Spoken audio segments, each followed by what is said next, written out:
Hello everyone, welcome to the class. आप सभी का बहुत बहुत स्वागत है। जल्द से जल्द कनेक्ट हो जाएं हमारे साथ ताकि हम स्टार्ट कर सकें हमारा आज का सेशन। और उम्मीद है कि आप सभी स्वस्थ मस्त जबरदस्त होंगे। सबसे पहले बात करें हम हमारे आज के टॉपिक की, तो आज हम स्टार्ट करने वाले हैं यूपी टेट के लिए चाइल्ड डेवलपमेंट एंड पैडागोजी की क्लासेस, जिसमें आपका फर्स्ट टॉपिक जो है वो क्या रहेगा। तो फर्स्ट टॉपिक आपका रहेगा एजुकेशन एंड साइकोलॉजी। यहीं से स्टार्ट होती है कि शिक्षा क्या है, मनोविज्ञान क्या है। सबसे पहले जो है वो हम यहीं से शुरुआत करेंगे। ये हमारा आज का पहला टॉपिक है, ठीक है। इसे हिंदी में हम कहेंगे शिक्षा और मनोविज्ञान, ठीक है।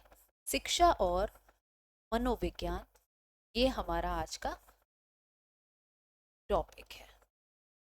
चलिए, सबसे पहले जब शिक्षा और मनोविज्ञान आया है, कोई भी टॉपिक आता है तो हमें उसके बारे में पता होना चाहिए। अब जब शिक्षा की बात की गई है, शिक्षा है क्या, किससे बना है, कहाँ से ये शब्द आया है, वैसे ही आपका मनोविज्ञान शब्द कहाँ से आया है, ठीक है, कैसे बना है, किन शब्दों को जोड़कर बना है, इन सभी के बारे में हम यहाँ पर डिस्कशन करेंगे। सबसे पहले हमें किसके बारे में बात करनी है? सबसे पहले हमें बात करनी है शिक्षा के बारे में, ठीक है।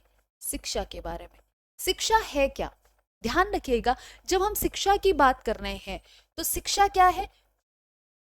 शिक्ष धातु से बना है। किस धातु से बना है? शिक्ष धातु। लोहा ये वाली धातु नहीं, जो क्रिया जिससे बनती है, ठीक है। क्रिया का मूल रूप क्या है? धातु है। उस वाले धातु की यहां पर बात की जा रही है। तो शिक्षा किससे बना है? शिक्षा शब्द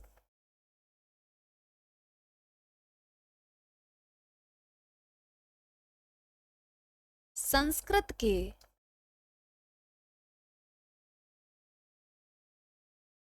शिक्ष धातु में अ प्रत्यय लगकर बना है, ठीक है। कैसे बना है शिक्षा? तो यहां पर ये चीज हाईलाइट कर दी, ठीक है।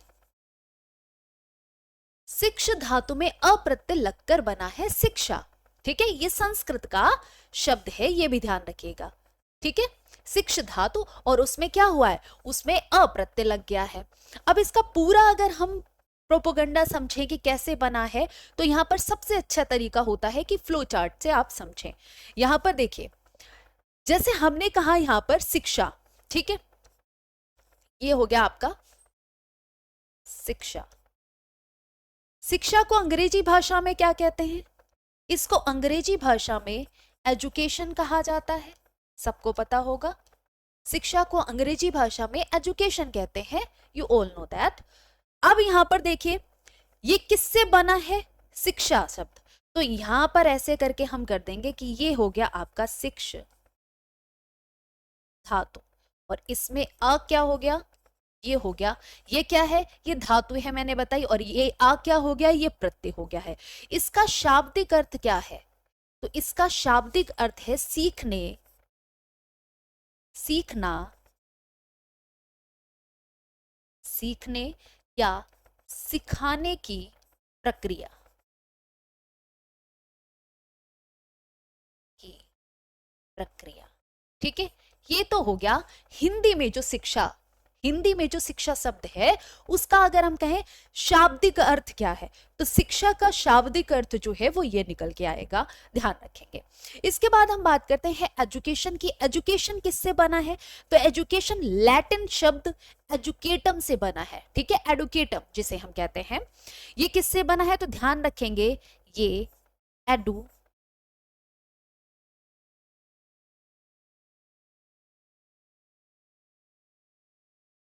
एडुकेटम, ये क्या है? एडुकेटम, ये एक लैटिन शब्द है, लैटिन शब्द एडुकेटम से बना है, ठीक है।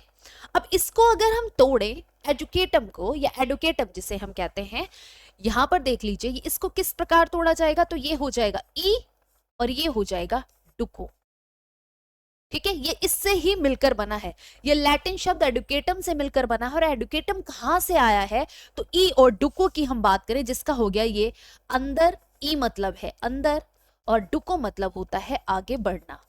इनके शाब्दिक अर्थ, ये लैटिन शब्द हैं। आगे बढ़ना। तो एजुकेशन का अर्थ क्या हो गया?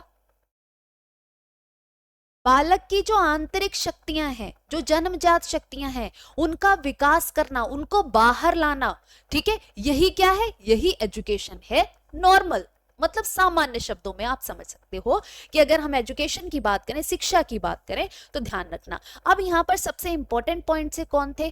तो सबसे इंपॉर्टेंट पॉइंट्स यहां पर ये थे कि एजुकेशन किस शब्द से बना है, पूछा जा सकता है। आप कहोगे एडुकेटम या एजुकेटम कह सकते हो, जो कि क्या है? लैटिन भाषा का शब्द है। ठीक है, हिंदी में तो पूछा नहीं जाएगा, लेकिन हाँ ये वाला पूछा जा सकता है कि लैटिन भाषा किस शब्द से बना है एजुकेशन। ठीक है, इसके बाद हम बात करते हैं हमारे दूसरे पॉइंट पे जो आपका इंपॉर्टेंट है। फटाफट से देखिए,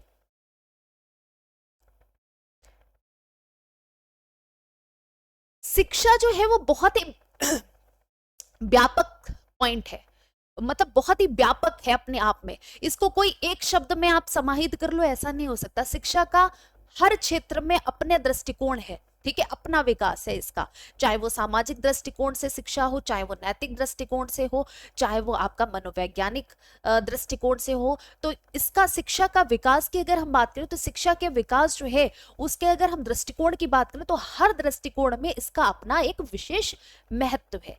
ठीक है, अब सबसे पहले हम यहां पर बात कर रहे हैं कि शिक्षा कैसी प्रक्रिया है, इसके बारे में किस किसने बताया है। शिक्षा कैसी प्रक्रिया है, इसके बारे में किस किसने बताया है, यहां पर ये देख लीजिए। शिक्षा के बारे में बात करें,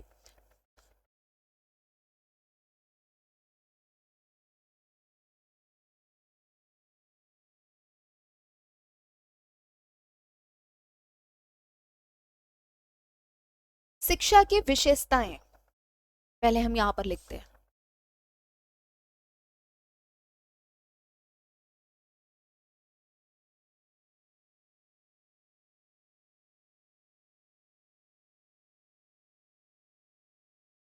शिक्षा की अपनी क्या क्या विशेषताएं हैं, इसके बारे में बताइए। तो पहला पॉइंट आपका हो जाएगा, शिक्षा कैसी है? ऐसा थोड़ी ना है कि आपने स्कूली शिक्षा ले ली तो आपकी शिक्षा खत्म हो गई, नहीं। शिक्षा आपके जन्म से प्रारंभ होती है और निरंतर चलने वाली प्रक्रिया है। ठीक है, तो ये क्या हो जाएगा? शिक्षा निरंतर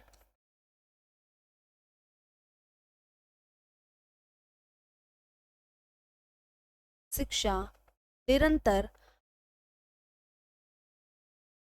आजीवन चलने वाली प्रक्रिया है।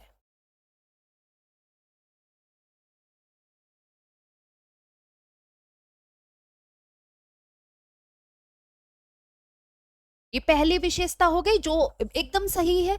शिक्षा हमेशा चलती है, जीवन आजीवन चलेगी, जब तक आप जिंदा रहोगे कुछ ना कुछ किसी ना किसी रूप पे जाने अनजाने आप सीखते रहते हो। दूसरा आपका पॉइंट हो शिक्षा तथ्यात्मक,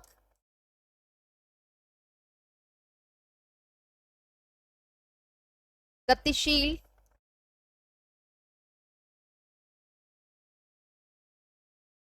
प्रगतिशील और परिवर्तनशील है। इसमें गति भी है, इसमें परिवर्तन भी है, गत्यात्मक भी है और गतिशील भी है। ठीक है, गति होती रहती है, प्रगति होती रहती है और हमेशा परिवर्तन होता रहता है। कुछ ना कुछ आपके जो नई शिक्षाएं आती हैं तो उसमें क्या होता है, पुरानी शिक्षाओं में आपको कुछ ना कुछ परिवर्तन करना ही पड़ता है, तो ये ध्यान रखिएगा। शिक्षा विकासात्मक एवं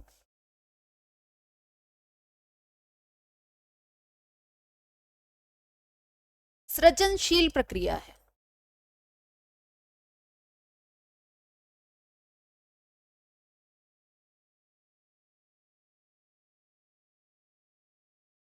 ठीक है, नेक्स्ट पॉइंट देखो,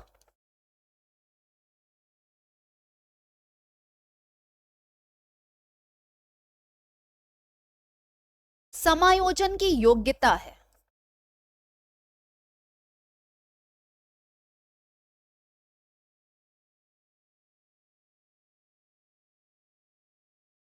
ठीक है, नेक्स्ट पॉइंट देखो, शिक्षा नेतृत्व क्षमता का विकास है।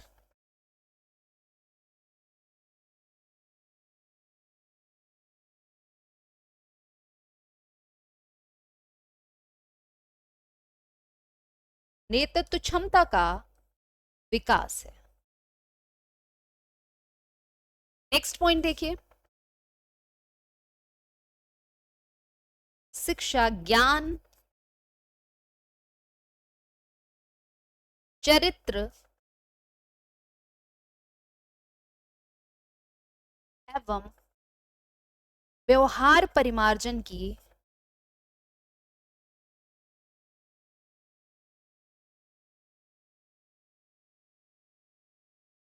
प्रक्रिया है।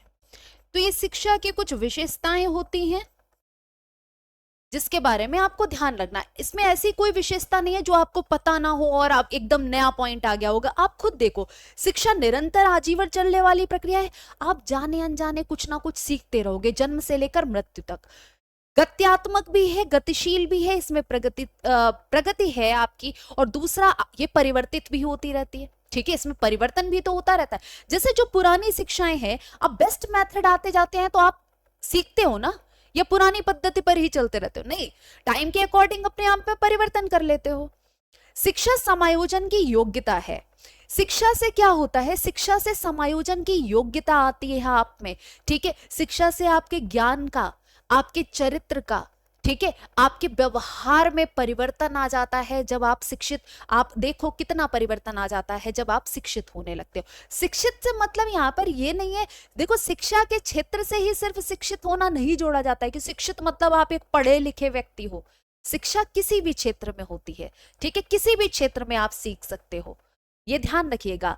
ठीक है, तो ये शिक्षा ज्ञान, चरित्र एवं व्यवहार परिमार्जन की प्रक्रिया भी है, ये ध्यान रखिएगा। नेक्स्ट देखो, शिक्षा को एक प्रश्न पूछा जाता है आपसे कि शिक्षा द्विध्रुवीय प्रक्रिया है, त्रिध्रुवीय प्रक्रिया है या चार ध्रुवीय प्रक्रिया है, कैसी प्रक्रिया है और किसने किसने कहा है, इसके बारे में देख लीजिए। तो यहां पर सबसे पहले देखिएगा शिक्षा। ठीक है, अब हम यहां पर बात करें शिक्षा के बारे में, तो द्विध्रुवीय प्रक्रिया है।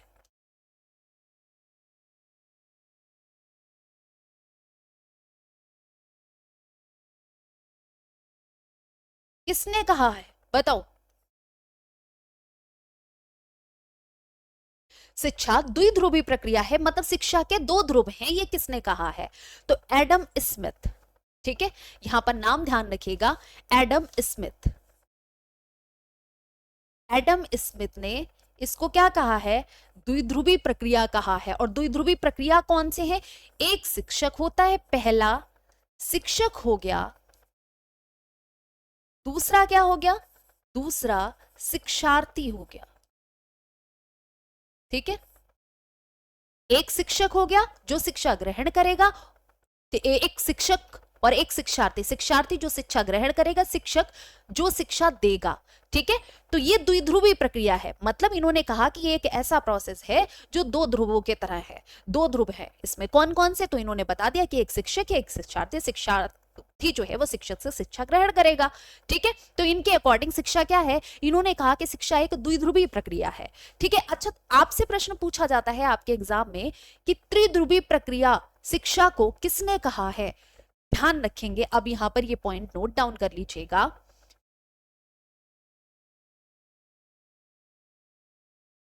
त्रिध्रुवीय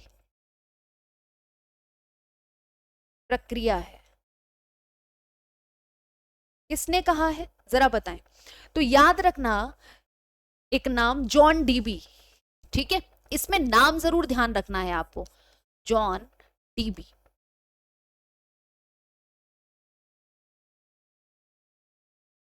इन्होंने कहा कि भाई जो ये प्रोसेस है, शिक्षा शिक्षा जो एजुकेशन जो एक प्रोसेस है, एक प्रक्रिया है, ये तीन ध्रुवीय है। ठीक है, ये त्रिध्रुवीय है। इन्होंने कौन कौन से ध्रुव बताए हैं भाई? तीन पार्ट कौन कौन से बताए हैं? तो याद रखिएगा, पहला, दूसरा, तीसरा। पहला इन्होंने क्या कहा? पहला इन्होंने कहा शिक्षक। ठीक है, इन्होंने दूसरा जो ध्रुव बताया है, दूसरा पॉइंट जो बताया है, वो क्या बताया है? पाठ्यक्रम को बताया, जो आपका सिलेबस होता है, ठीक है, तो पाठ्यक्रम। तीसरा शिक्षार्थी हो गया। तो इन्होंने क्या ऐड कर दिया, इन्होंने पाठ्यक्रम को ऐड किया। इन्होंने क्या ऐड कर दिया, जो जॉन डीबीआई जिन्होंने शिक्षा को त्रिध्रुवी प्रक्रिया कहा, उन्होंने क्या ऐड कर दिया, उन्होंने शिक्षा में कौन सा पॉइंट ऐड किया, पाठ्यक्रम को भी ऐड किया। तो इनके अकॉर्डिंग क्या है, इनके अकॉर्डिंग शिक्षा जो है वो त्रिध्रुवी प्रक्रिया है, ये ध्यान रखना। फिर एक और आते हैं बेंजामिन ब्लूम, ठीक है, उन्होंने भी क्या कहा है, उन्होंने भी कहा है कि शिक्षा जो है वो त्रिध्रुवीय प्रक्रिया है, लेकिन उन्होंने जो पॉइंट्स बताए हैं, ठीक है, उन्होंने जो शिक्षा के पॉइंट्स बताए हैं वो अलग है इनसे, तो इसलिए उनको भी यहां पर हम लिख लेते हैं, ठीक है। देख लीजिए यहां पर त्रिध्रुवीय प्रक्रिया है, ये तो जॉन डीबी के अनुसार है। अब यहां पर लिख लीजिए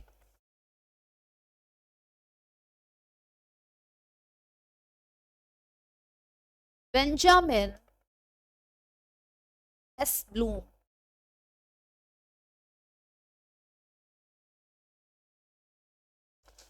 ने भी शिक्षा को त्रिध्रुवीय प्रक्रिया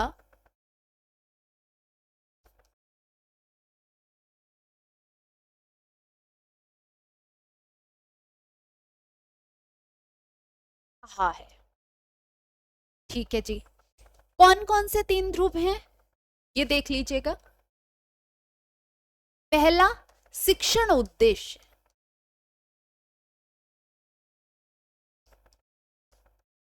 ठीक है। दूसरा हो गया आपका सीखने का अनुभव,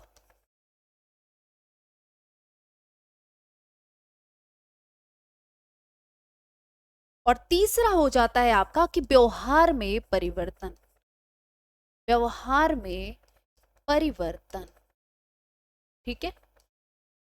इनके अकॉर्डिंग क्या है, इन्होंने कहा कि शिक्षण का कुछ ना कुछ अपना मोटो होता है, उद्देश्य होता है, ठीक है। फिर हम सीखने का अनुभव करते हैं कि हमने जो सीखा है उसका हम अनुभव करेंगे, फिर उसके बाद जो तीसरा पॉइंट आता है, जो हम सीखते हैं उसके फलस्वरूप क्या होता है, उसके फलस्वरूप हमारे व्यवहार में परिवर्तन आता है, ठीक है। उसके फलस्वरूप क्या होता है, परिणाम स्वरूप हमारे व्यवहार में परिवर्तन आता है। तो ये बेंजामिन एस ब्लूम ने शिक्षा को त्रिध्रुवीय प्रक्रिया तो कहा है, लेकिन उन्होंने जो तीन ध्रुव बताए हैं वो यहां पर ध्यान रखना, ठीक है। ये बहुत बहुत इंपॉर्टेंट है। अच्छा, शिक्षा के बारे में अलग अलग जो आपके मनोवैज्ञानिक हुए हैं, अलग अलग विद्वान हुए हैं, उन्होंने अपना मत दिया है और अलग अलग परिभाषाएं बताई हैं, जो आपके एग्जाम में एज इट इज पूछ ली जाती हैं कि ये परिभाषा किसके द्वारा दी गई है। इस तरीके के प्रश्न आपके एग्जाम में पूछे जाते हैं, तो आप उसको जरूर देखें। चलिए यहां पर हम स्टार्ट करते हैं कुछ इंपॉर्टेंट परिभाषाएं, ठीक है, कुछ इंपॉर्टेंट परिभाषाएं शिक्षा से संबंधित। सबसे पहले शिक्षा की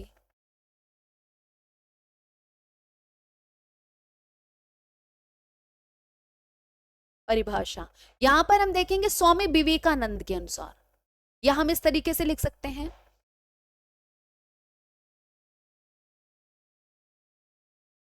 मनुष्य में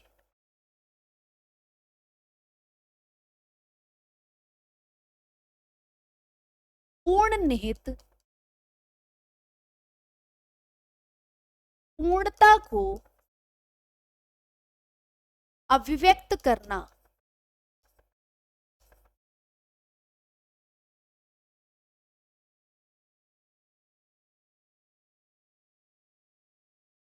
शिक्षा है। ये किसका कथन है, ये परिभाषा शिक्षा की किसने दी, मनुष्य में पूर्ण निहित पूर्णता को अभिव्यक्त करना शिक्षा है। ये किसने दी है, डेफिनेशन परिभाषा किसने दी है, जल्दी से बताएंगे। स्वामी विवेकानंद ने दी है। किसने दी है, स्वामी विवेकानंद ने,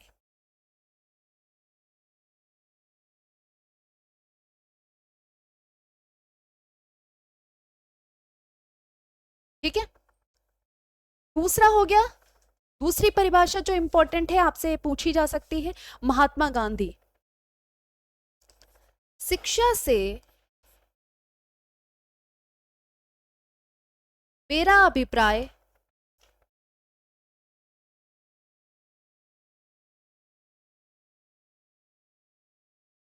बालक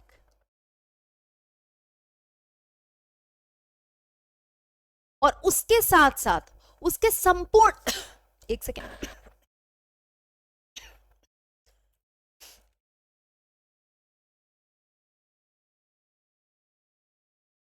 सॉरी, बालक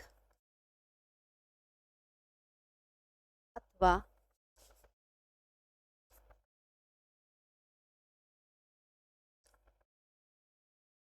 व्यक्ति के सामाजिक, ठीक है, शिक्षा से मेरा अभिप्राय बालक अथवा व्यक्ति के सामाजिक, इसके साथ साथ ही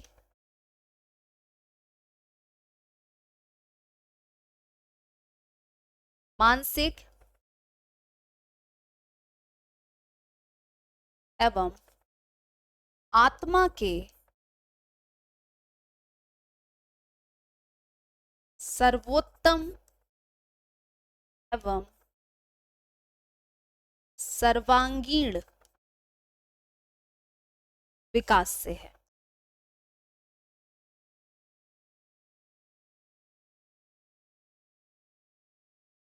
ये परिभाषा किसने दी है?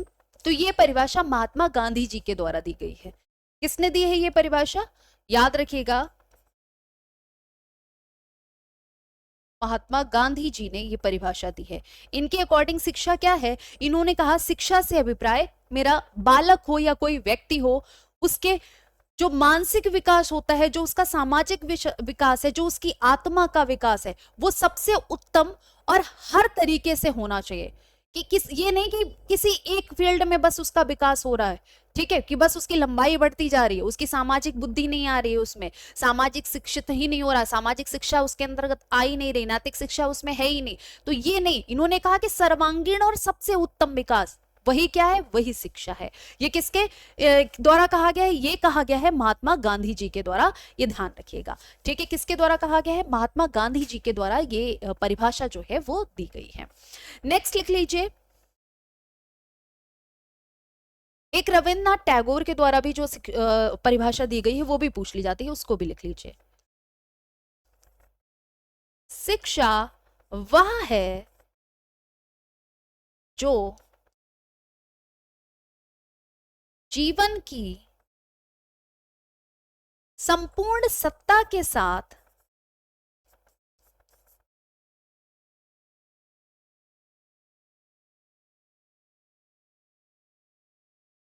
संपूर्ण सत्ता के साथ साथ समन्वय स्थापित करने की शक्ति देता है, ठीक है।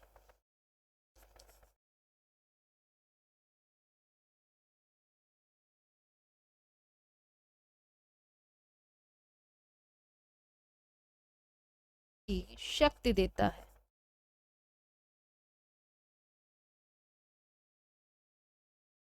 देती है, शिक्षा देती है, ठीक है। वो क्या है? इनके अकॉर्डिंग वो शिक्षा है। ये किसका स्टेटमेंट है, मतलब ये किसकी परिभाषा है, किसके द्वारा दी गई है? तो याद रखिएगा, ये रविंद्रनाथ टैगोर के द्वारा दी गई।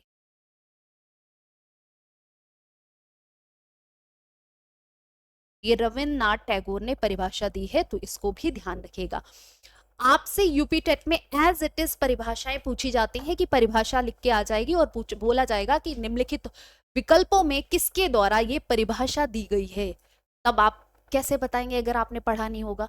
तो आपको इसको पढ़ लेना है, ठीक है। नेक्स्ट देखिए, अगर हम नेक्स्ट बताएं यहां पर फटाफट से देखेंगे, ये आपका हो गया होगा। इसके बाद हम नेक्स्ट देखते हैं, ठीक है। नेक्स्ट देखो,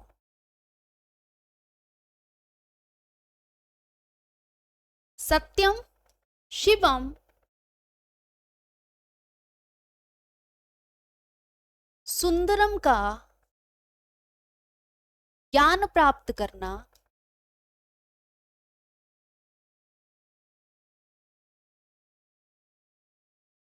शिक्षा है।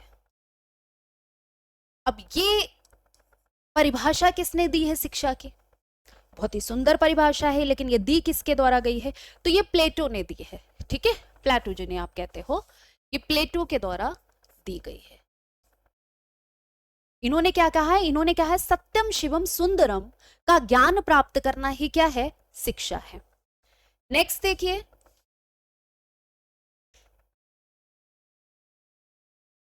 स्वस्थ शरीर में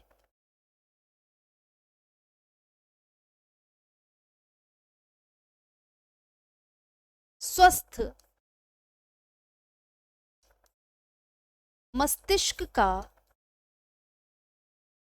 निर्माण ही शिक्षा है।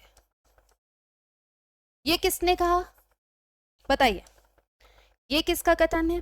तो ये अरस्तु का कथन है। अरस्तु ने कहा कि अगर आपका शरीर सही है, स्वस्थ हैं आप, तो आपका मस्तिष्क भी स्वस्थ रहेगा और उससे जो शिक्षा आप लेंगे वो क्या है? वही शिक्षा है जो सीखेंगे। अच्छे शरीर में अच्छा मस्तिष्क रहता है, ये आप सभी को पता है। स्वस्थ शरीर में स्वस्थ मस्तिष्क होता है, अच्छी बुद्धि होती है। तो स्वस्थ मस्तिष्क का जब निर्माण होगा वही शिक्षा है। ठीक है, यहां पर, और ये किसने कहा है? ये अरस्तु का कथन है, ये अरस्तु का स्टेटमेंट है, इनके द्वारा ये कहा गया है। नेक्स्ट देखिए,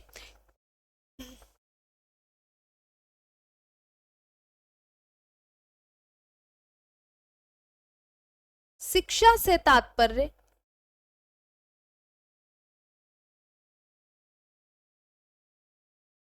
अंतर्निहित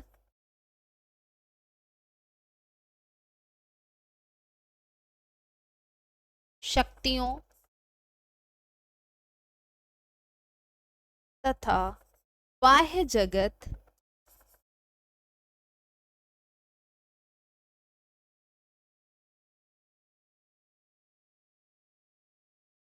समन्वय स्थापित करना है।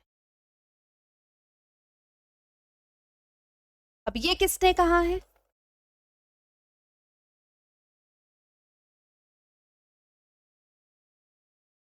बताइए, ये हर्बर्ट स्पेंसर के कथन है। हर्बर्ट स्पेंसर के अनुसार शिक्षा से तात्पर्य क्या है? कि जो अंतर्निहित हमारी शक्तियां हैं और जो बाह्य जगत के मध्य, ठीक है, जो बाह्य जगत है हमारा, उसके बीच सामंजस्य बिठाना ही क्या है? शिक्षा है। ये किसके द्वारा कहा गया है? हर्बर्ट स्पेंसर के अनुसार। यहां पर लिख लीजिए, हर्बर्ट स्पेंसर। ठीक है, ये हर्बर्ट स्पेंसर के द्वारा कहा गया है। नेक्स्ट देखिए, शिक्षा व्यक्ति के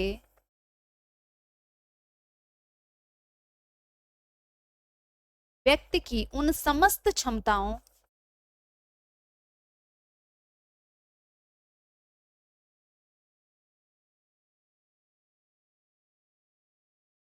विकास है जो अपने वातावरण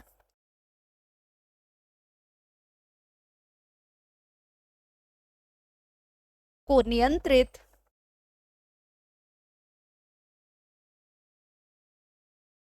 करने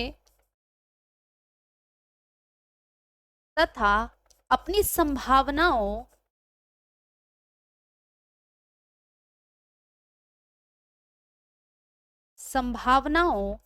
को पूरा करने योग्य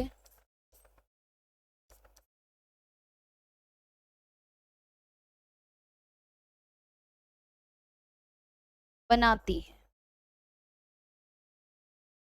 ये किसने कहा है? जॉन डीबी का स्टेटमेंट है। ठीक है, ये शिक्षा की परिभाषा किसके अनुसार है? जॉन डीबी के अनुसार है। ठीक है, जिन्होंने शिक्षा को क्या कहा है? जिन्होंने शिक्षा को त्रिध्रुवी प्रक्रिया भी कहा है। ठीक है, इनके अकॉर्डिंग शिक्षा व्यक्ति की उन समस्त क्षमताओं का विकास है जिससे क्या होता है? जिन क्षमताओं के द्वारा वातावरण को नियंत्रित करना और अपनी जो संभावनाएं हैं उनको पूरा करने योग्य, जो तुम्हारे अंदर क्षमताएं विकसित होती हैं, जो योग्यता आती है, जो कैपेबिलिटी आती है, उसी को क्या कहा है इन्होंने? उन्होंने कहा है कि यही शिक्षा है। ठीक है, किसके अनुसार? तो ये आपका जॉन डीबी के अनुसार कहा गया है, ये ध्यान रखिएगा। ठीक है, मैं बार बार कह रही हूं कि देखो, परिभाषाएं एज इट इज पूछी जाएंगी और आपको बताना पड़ेगा कि किसने कहा है। तो इसलिए जो जरूरी परिभाषाएं हैं उनको जरूर लिख लीजिए। दो परिभाषाएं और लिखवाऊंगी, एक फ्रेबल ने क्या कहा है और एक जेम्स टैबर ने। ठीक है, चलिए एक बार और लिख लीजिए। शिक्षा वह प्रक्रिया है, शिक्षा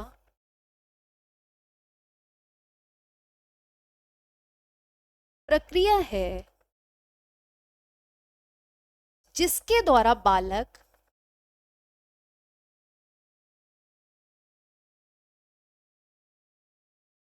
अपनी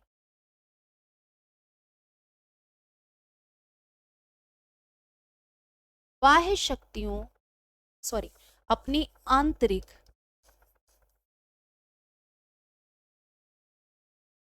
शक्तियों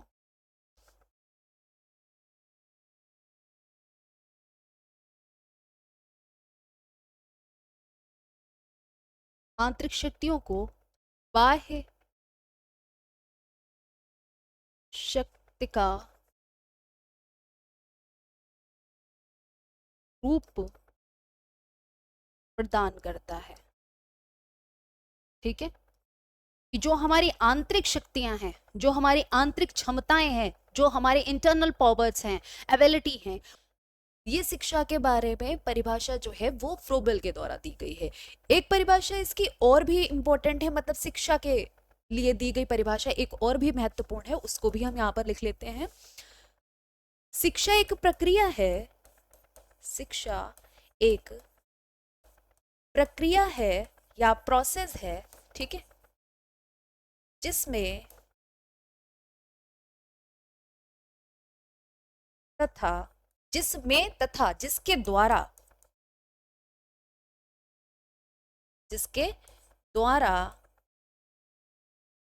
बालक के चरित्र,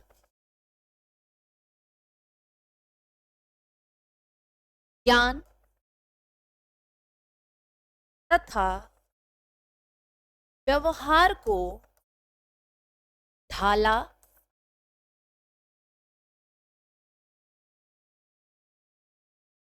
तथा परिवर्तित किया जा सकता है। ठीक है, परिवर्तित किया जा सकता है, ये किसका परिभाषा है? सकता है, ये जेम्स ड्रेबर की परिभाषा है। ये परिभाषा शिक्षा से संबंधित किसने दी है? तो याद रखेंगे, जेम्स ड्रेबर ने। ठीक है, जेम्स ड्रेबर किसके द्वारा दी गई है? जेम्स ड्रेबर के द्वारा। ठीक है, इसको भी याद कर लेंगे कि भाई इन्होंने, ड्रेबर ने क्या माना है कि शिक्षा एक ऐसा प्रोसेस है जिसके द्वारा हम बालक के ज्ञान को, बालक के चरित्र को, बालक के व्यवहार को हम ढाल सकते हैं अपने तौर तरीकों में। ठीक है, या हम परिवर्तित कर सकते हैं। ठीक है, जैसे किसी बच्चे का चरित्र, उसको भी हम परिवर्तित कर सकते हैं शिक्षा के द्वारा, हम उसके व्यवहार में परिवर्तन ला सकते हैं। तो ये परिभाषा जो है वो दी गई है किसके द्वारा? जेम्स ड्रेबर के द्वारा दी गई है। ठीक है, अगर हम शिक्षा के दृष्टिकोण की बात करें तो शिक्षा के दृष्टिकोण को जो है वो 3 प्रकार से बांटा गया है, ये भी देख लेते हैं। नेक्स्ट देखिए, शिक्षा का कार्य कहें या हम दृष्टिकोण से, ठीक है, शिक्षा का कार्य क्या है? तो शिक्षा के कार्य को हम 3 दृष्टिकोणों से बांटते हैं। शिक्षा का जो कार्य है उसको हम 3 प्रकार से बांट देते हैं। ठीक है, लिख लीजिए।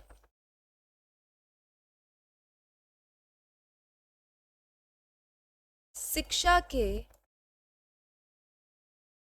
कार्य को 3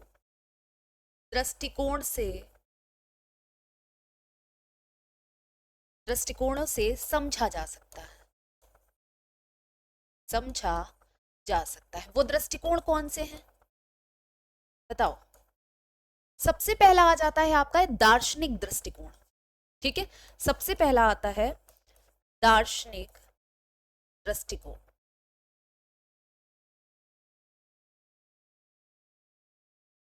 दूसरा आता है आपका समाज शास्त्री दृष्टिकोण। ठीक है, समाज शास्त्री दृष्टिकोण। तीसरा आ जाता है आपका मनोवैज्ञानिक दृष्टिकोण। मनोवैज्ञानिक दृष्टिकोण, ये शिक्षा के क्या है, शिक्षा का जो कार्य है वो तीन दृष्टिकोणों से हम समझ सकते हैं। पहला हो जाएगा दार्शनिक दृष्टिकोण से हम समझे, दूसरा हो जाएगा आपका समाजशास्त्रीय दृष्टिकोण से, और तीसरा होता है मनोवैज्ञानिक दृष्टिकोण में शिक्षा का कार्य। ठीक है, अगर हम शिक्षा का दार्शनिक दृष्टिकोण देखें तो इसमें जीवन का लक्ष्य क्या मांगा है, चरवाक को छोड़ के क्या माना गया है, चारवाक को छोड़ के धर्म, कर्म, अर्थ, मोक्ष, चार माने गए हैं। ठीक है, किसके अनुसार, दार्शनिक दृष्टिकोण में अगर हम देखें तो आपके कौन से, धर्म, अर्थ, काम, मोक्ष की प्राप्ति। ठीक है, धर्म, अर्थ, काम, मोक्ष की प्राप्ति, ये क्या है, दार्शनिक दृष्टिकोण है। लेकिन चारवाक इससे जो है सहमत नहीं है। समाजशास्त्रीय दृष्टिकोण की बात करें तो इसमें आप ये ऐसे समझ सकते हैं कि अगर आप शिक्षित हैं तो आप समाज के अनुकूल अपने आप को बना पाते हैं। ठीक है, आप समाज में व्यवहार करना सीख पाते हैं कि आपको कैसे समाज में रहना है, कैसे बोलना है, कैसे उठना है, कैसे व्यवहार करना है। ठीक है, तो ये कहा, ये क्या है, ये समाजशास्त्रीय दृष्टिकोण है। मनोवैज्ञानिक दृष्टिकोण की बात करें तो मनोवैज्ञानिक दृष्टिकोण में आप क्या चीज सीखते हो, इसमें शिक्षा का अभिप्राय होता है कि भाई हम अधिगम कैसे कर सकते हैं। ठीक है, मतलब हम सीख कैसे सकते हैं। ठीक है, मनोवैज्ञानिक अगर हम दृष्टिकोण की बात करते हैं जो आगे हम यहाँ पर पूरा करेंगे, तो इसमें क्या है, अधिगम और शिक्षण की जो प्रक्रिया है, सीखने और शिक्षण देने की जो प्रक्रिया होती है वही क्या है, वही शिक्षा है। ये क्या है, ये शिक्षा का मनोवैज्ञानिक दृष्टिकोण बताता है। तो ये शिक्षा के कार्य तीन दृष्टिकोणों से हम समझ सकते हैं। तीनों दृष्टिकोण मैंने आपको एक्सप्लेन कर दिए। ठीक है, तीनों दृष्टिकोण आपको एक्सप्लेन कर दिए गए हैं। अब इसके आगे की क्लास में हमें क्या कंप्लीट करना है, इसके आगे की क्लास में हम जो टॉपिक कवर करेंगे वो हमारा टॉपिक रहेगा कौन सा, मनोविज्ञान। इसके आगे का टॉपिक कौन सा रहेगा, जो हमारा सेकंड सेशन रहेगा वो रहेगा मनोविज्ञान टॉपिक पे, कि साइकोलॉजी क्या है। ठीक है, thank you so much, bye bye, all the best. हम मिलते हैं नेक्स्ट सेशन में। धन्यवाद, जय हिंद।